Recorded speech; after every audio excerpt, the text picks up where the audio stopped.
السلام عليكم ورحمة الله وبركاته. كبجمتوتا في جالتمتوتا ماتي يا كم نجرتو فيا كيسن بجراتني بكم جرتني نجيني في رحمن ربي كدما هنكانه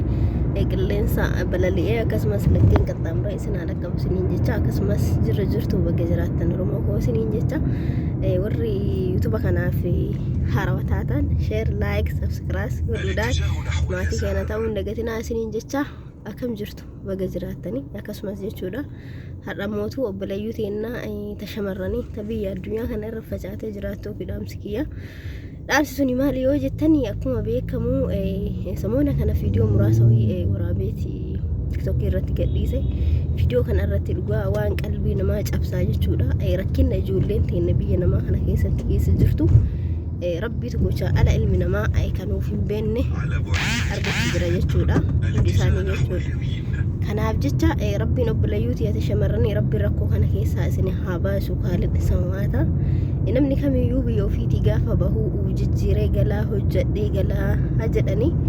jedhaa biyyaa yaana hundi keenya akkatti galan malee akkatti bayan malee akkatti galan hin beeku jedha Oromoo yoo amma akkuma sana rabbiin amma gahe jedhee qabeenya dhuma hin qabne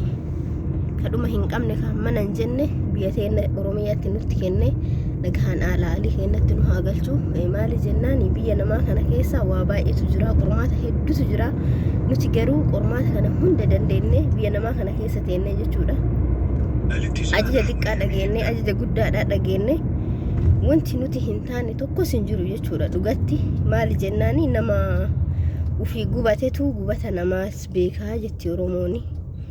kanaaf jecha rabbiin amma gahe jedheeti biyya namaa kana keessaa nu haa baasu nuti biyya namaa keessatti gammachuu takkas hin qabnu jechuudha gaafa namnis gammadus hin gammannu biyya keenya haa baanu malee gaafa biyya keenya baanu yaadni keenya yaada biraati garuu haa ta'u malee akka hin taane hin deebi'ee garaan duddarra na deebi'ee jette jedhan akkuma sana alhamdulillah ala kulli haala rabbiin ammallee obsaa fi sabrii nuuf haa kennu akkasumas obboleeyyuu tiyate shamarranii qaalii ati maal eedda haadha tee bira hin jirtus abbaa kee bira hin jirtus obboleessa kee bira hin jirtus aalii tee bira hin jirtus kanaaf maaliif ufitti callista ufitti hin jallisini wanti kadaladdu hunduu harka kee keessa jira jechuudha biyya namaallee yoo taate haa ta'u malee garaa keetii nyaadha obboleettiiti jedhaamsi kiyya takkattiin tanuma waan biraa oduu hin taane jechuudha hadhati yoo biraatti beelofte buru eenyullee quufuu hin danda'u dhugaa dubbachuudhaaf maaliif jennaan ufii nyaatan isaa yaadanii jette Oromoon akkuma dubbisanii ufuma keessanii mee uf hin dagatinaa uf qabadha isiniin jedha bakkuma jirtanitti isin haadhaa fi abbaa keessan gargaaruu yaaddanii isin eenyutu gargaara kanaaf viidiyoo gabaabduu tana akka laatanii walii sheer gootanii abdii qaba abshiruu obboleeyyan tiyya bara tokko keessaa baanaa isiniin jedha assalaamu alaykum warahmatullaahi wabarakaatuhu